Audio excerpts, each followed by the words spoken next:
y'all comfortable. For the record, you ain't tryna grow, then it's done for you.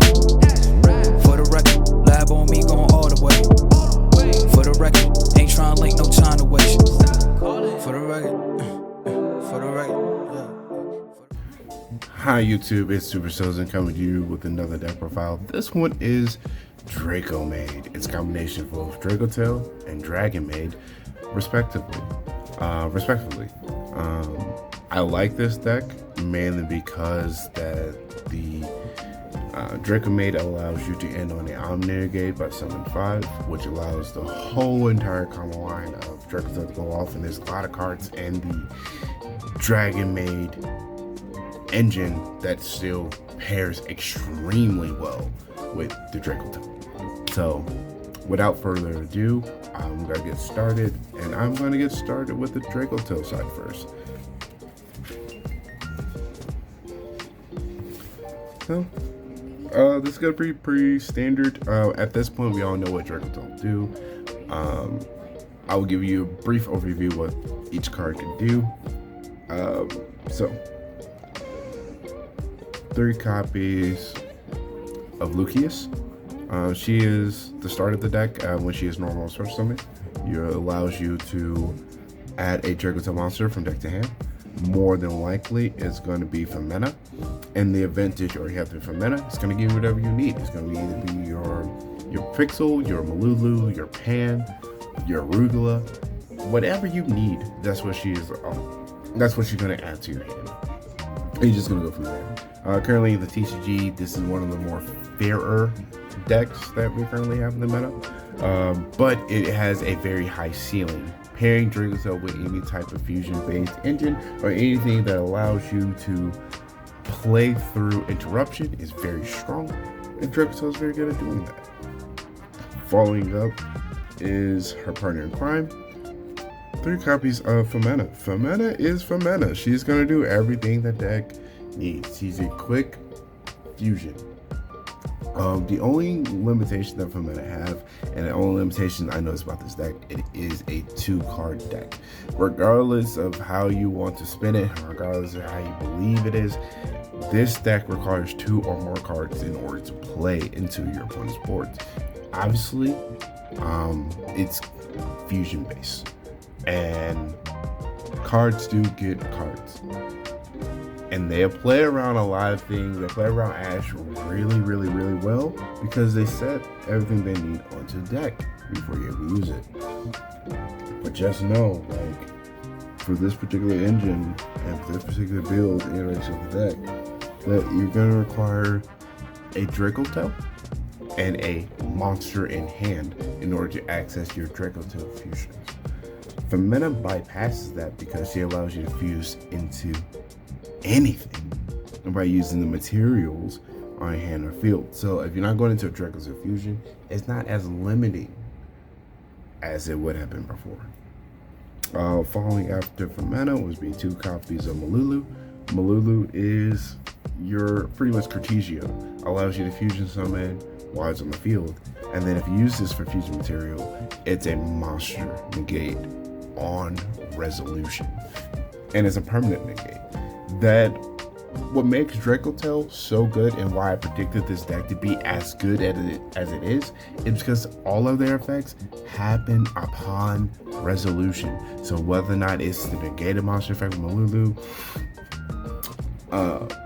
pop a monster with Pan, or destroy spell or trap with Arugula, it all going to happen on resolution, which is very good. Not only do you get a resource, you get to remove a resource from your opponent all in the exact same breath. So open up Malulu plus a Femena, very strong because it allows you to activate Malulu and then pivot with the Femena. So you guys do 2 fusions just like that if the resources are correct. So yeah. Then a 1 copy of Pixel. Obviously, Pixel is one of my favorite ones because when she is normal to special summon, you can target another Dracotail in the grave, special summon it, and then between her and the other, then you're allowed to pick up a monster that's on the field. So it don't necessarily need to be her, and it more than likely not going to be her, But there are times where you're gonna bring back a Malulu, then yeah, adding her to your hand is very, very, very strong. Or Lachias to get some searching. Obviously, adding the Pixel back to hand to use on the next turn to continue this loop going is very, very good as well. So she has some applications and some affinities in the deck that other Dracomaids just doesn't provide, and that's why she's here. Obviously, the one copy of Pan, that is your monster pop. It's understandable to play this at more than one copy. I can see a realistic scenario which you want to play 2 copies of Pan to open up this plus mana, gives you a pop in your opponent's very, very first turn, aka your turn 0. So I get it why you want to play more than one, but in this particular build of the deck, this iteration of this life cycle of this deck, I found playing it at 1 still gets the job done. Then the one copy of Arugula, this is your recursion. This is how you're going to get back the Femina from graveyard to hand after you use it in a fusion, and you add it back to hand so you have it ready for your opponent next turn. And this is also how you destroy a spell attack card. Also, Pan has another effect that I did not mention that I should have mentioned, is when a fusion monster is destroyed on your field by your opponent card effect, it allows you to bring back a non-fusion monster from your grave. And then literally the most broken cards in the deck is the 3 copies of Katsu. We all know what Katsu do is a search, aka Rhoda, with a added additional effect to allow you to fuse after your opponent control a monster.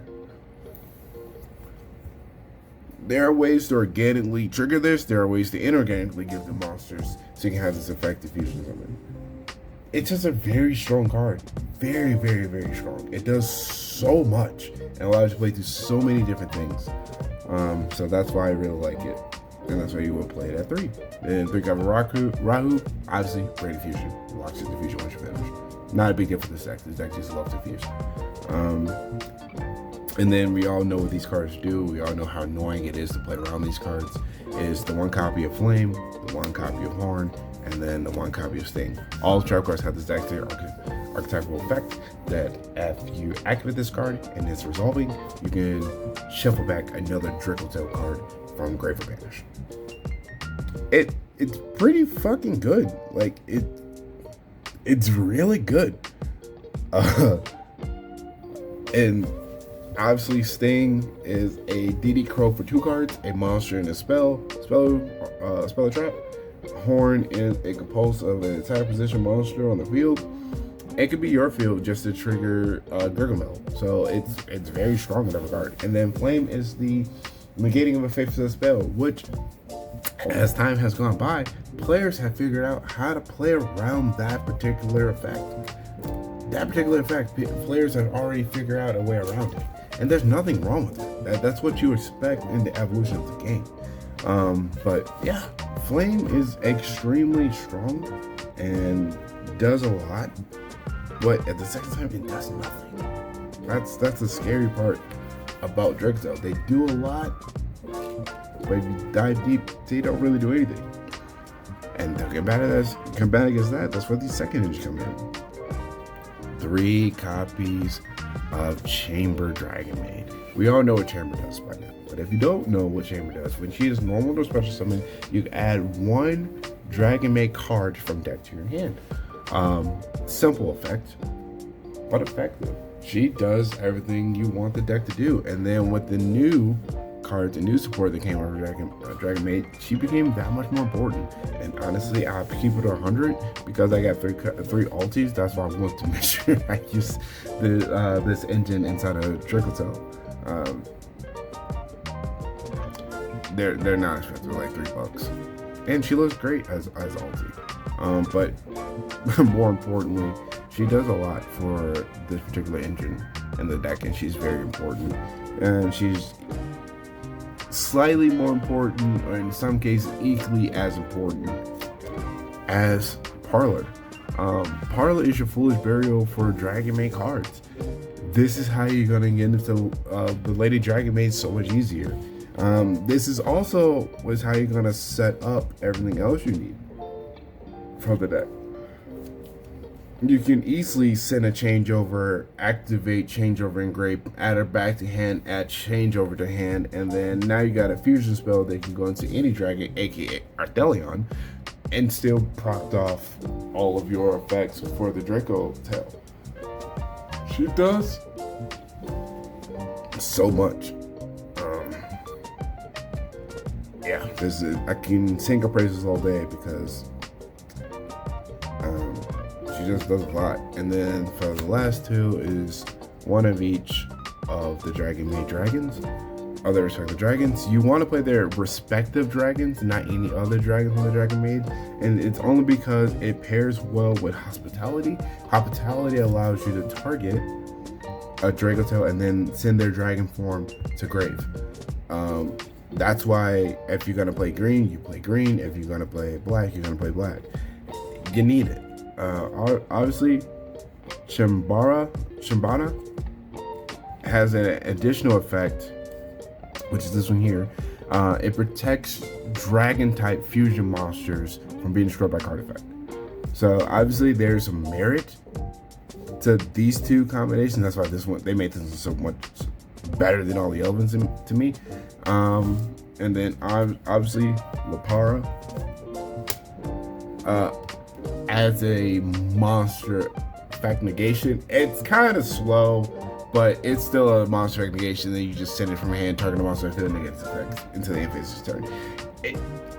It's extremely slow. Like we're not shocked how slow it is, but it's still some merit to it, and need to put respect on its name when you see that card.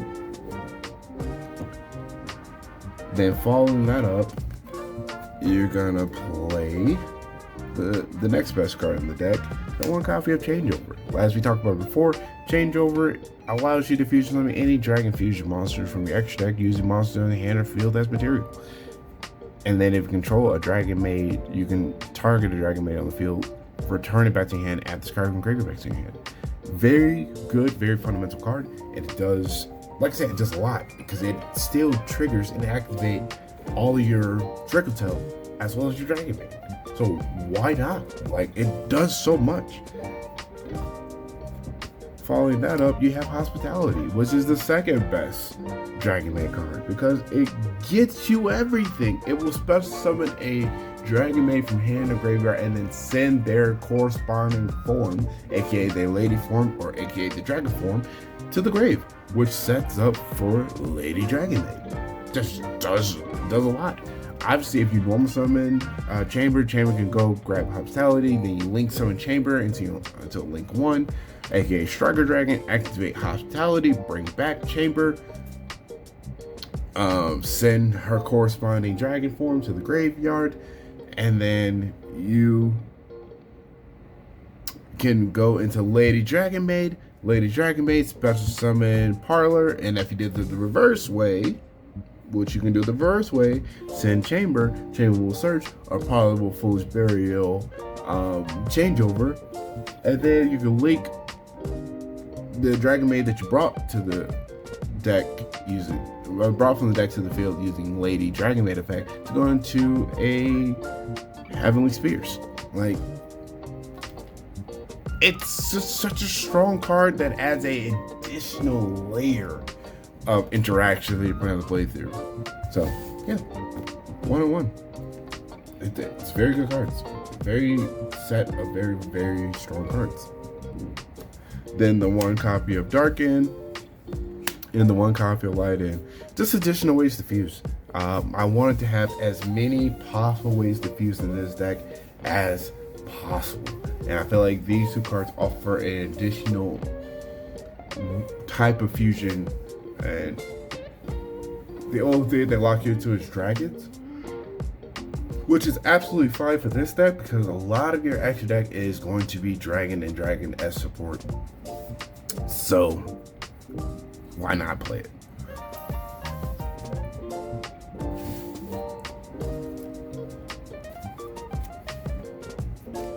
Next are the hand traps choice I play in this deck. Hand traps are very flexible in this deck. You can play a lot of different types of hand traps, but all in all, I chose the best ones for this particular deck, because I feel like this deck suffers from not seeing cards, so you want to play hand traps that allow you to see cards. Starting off with a card that don't allow you to see cards is 3 copies of Ash. There's no reason not to play Ash. Obviously, Ash in the mirror match becomes that much more important, just the same as Ghostspell does, right? But the difference is, and the reason why is, a lot of the trap cards can be stopped with Bell and Ash. Either one is fine because they have the added effect of moving cards in grave.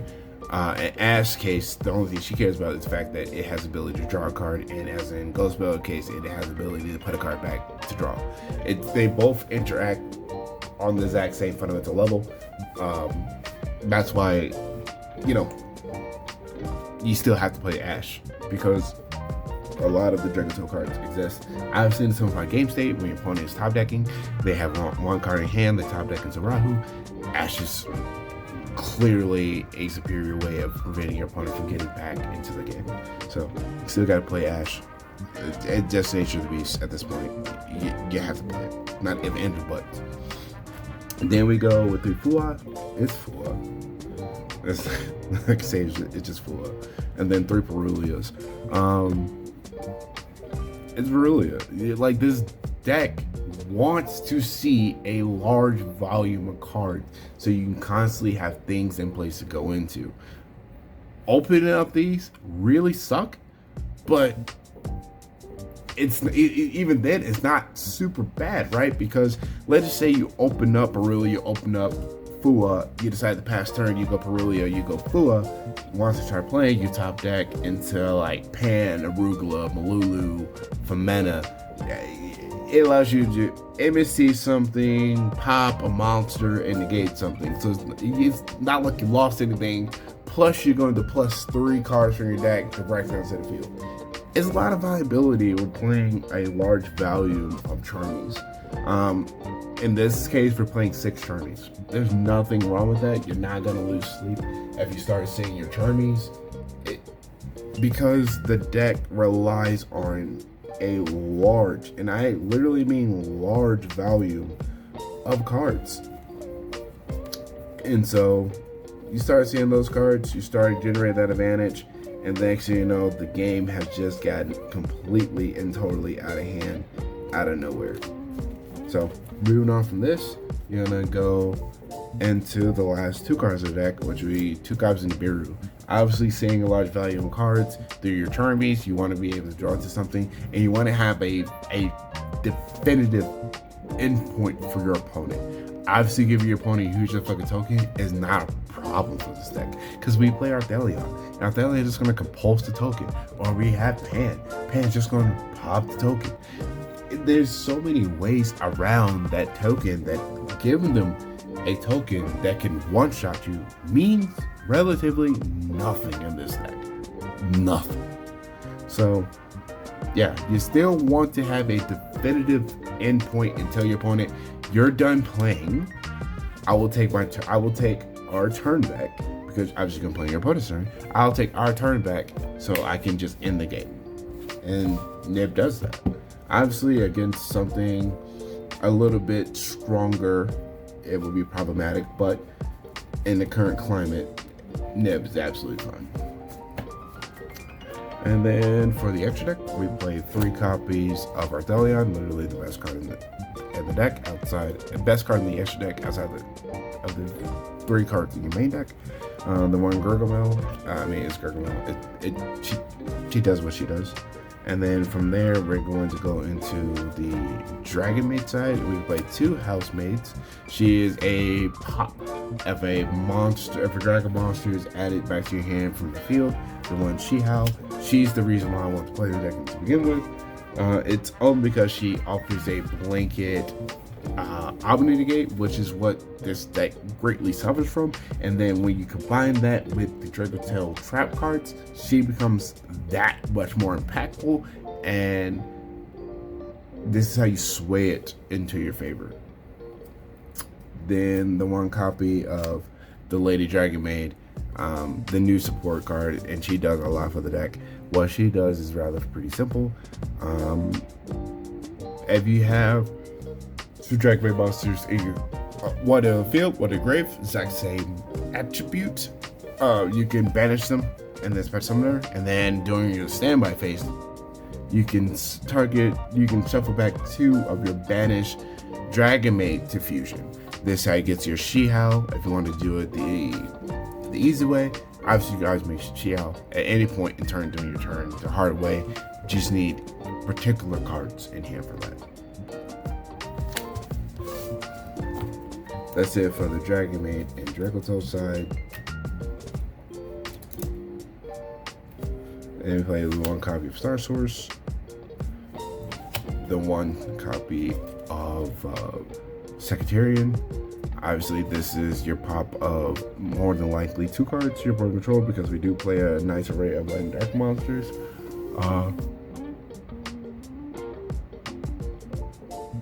It's a great card. Secretarian, great in the mirror match. Regis, the 1 copy of Regis, the 1 copy of Light and Darkness Dragon Lord. Obviously, because we play Light and Darkness Dragon, and because we play a nice array of light in or dark dragons in our extra deck, going into this is pretty easy.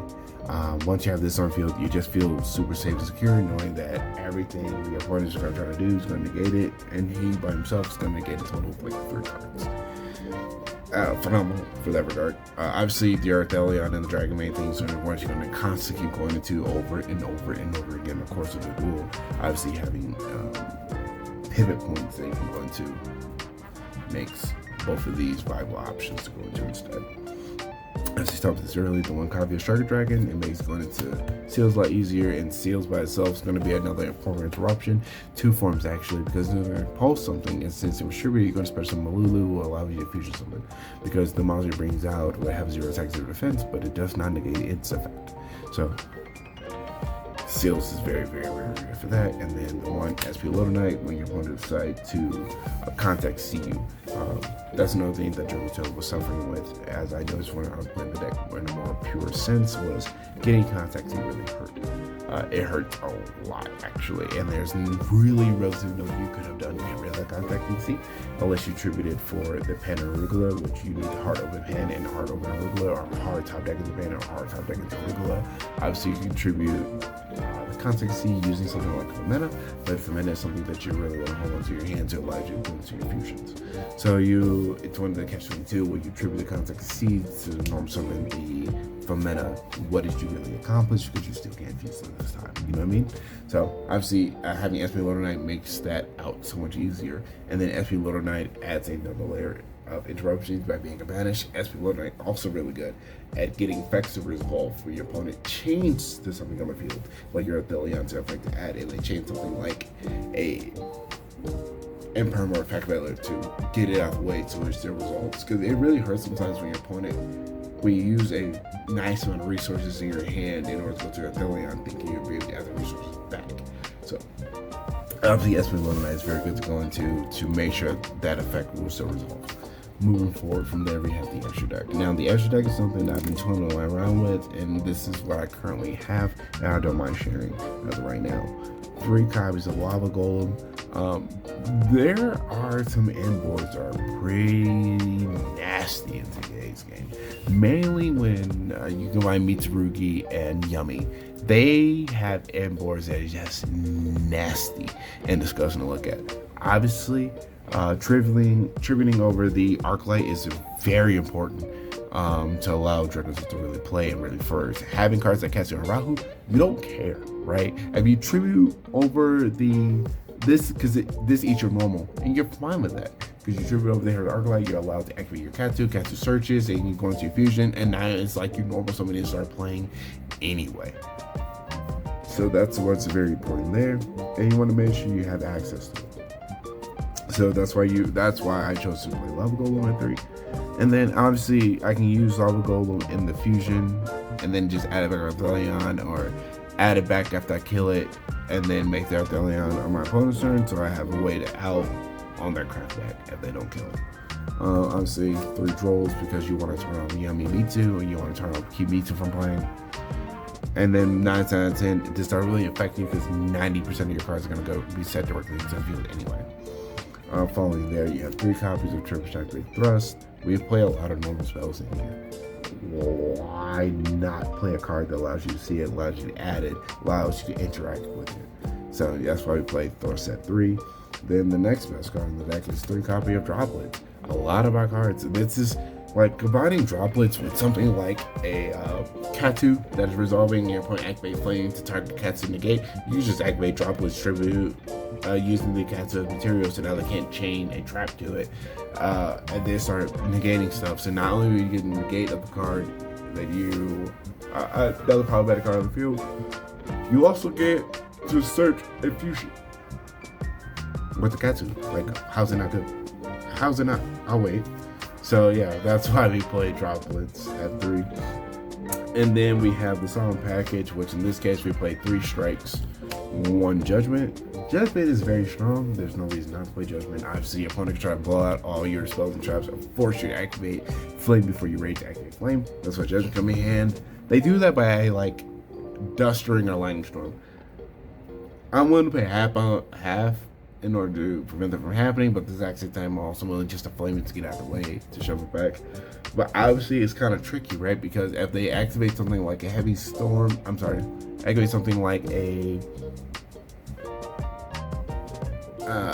Harpy's Feather Duster or a Lightning Storm, and you go flame, and then they chain something like an Ash or a Bell, you just lost everything. So instead of taking the gamble, taking the risk when it comes to those support wipe cards, just jumping away, you're all good. Exact same with Strike. There's particular monster effects you don't really want to resolve, and so that is the game plan of stopping that from resolving.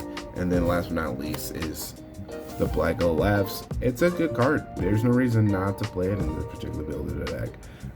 It does so much. You just call a monster and your opponent can only special that monster from the graveyard. It's good, and then it has another effect in the graveyard as a recursion effect. So I think it pairs well with the whole entire identity of the deck. So yeah. So that is my deck profile for Dracomaids. If you guys enjoy, please like, comment, and subscribe for more content. I still have left is the K9 Mitsu deck to give you guys. Please stay tuned for that. It's been a very long holiday season, and I'm trying to crank these out before I take a little short break here. Obviously, we have a regional coming up in January, taking place in the Midwest. I'm hoping to take one of the 3 decks I showed you today to that regionals and do really well. I'm not sure which one of the 3 I will take, but obviously I've been playtesting everything, and I am personally impartial to playing Exo-Sister, but I'm not sure. Let me know your opinions down in the comments below. I'm wondering if you want to try this build, and if you are you going to make changes to it? Are you going to play it from my list? Please let me know. Thanks again for all your support. I hope you enjoy your holidays. Peace. For the record. Been a little too nice to y'all. Now I gotta up price for y'all. Snake eyes on dice for y'all. Shoulders on ice for y'all. Frozen. 8-6 all the hate. I won't get involved today. Got lost in the ball and age. I'm flipping the bars. I'm flipping the. On record, off record. I still count wins when they doubt it. On record, off record. I let them take advantage. I was wildin'. On record, off record deals. Tell them talk to Colin for the quote. On record, off record. I still want the act, not the ghost. Running through it with the